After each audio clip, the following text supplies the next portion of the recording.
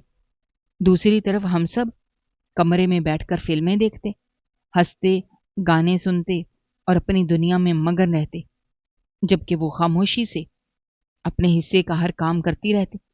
ایک دن اماں نے ان کی طرف دیکھ کر طنزیہ انداز میں کہا، یہ ابھی تک زندہ ہے، آخر کب جائے گی؟ میں بھی بے حسی سے ہنس پڑی اور کہا، پتہ نہیں، شاید موت کو بھی ان پر ترس آ گیا ہے۔ میری ساس نے ہماری یہ بات سن لی، مگر انہوں نے ہمیشہ کی طرح کچھ نہیں کہا۔ وہ خاموشی سے اٹھیں اور اپنے کمرے میں جا کر دروازہ بند کر لیا۔ ہم نے کبھی ان سے نرمی سے بات نہیں کی۔ اگر ان سے کوئی کام ذرا سا بھی غلط ہو جاتا، ہم فوراً انہیں تانے دینے لگتے۔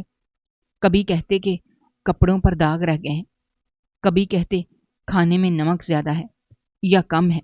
ایک دن میری ایک بہن نے مذاق اڑاتے ہوئے کہا، نانے جی، اب تو آپ کے ہاتھ بھی کانپنے لگے ہیں، ہر چیز آپ کے ہاتھ سے گر جاتی ہے۔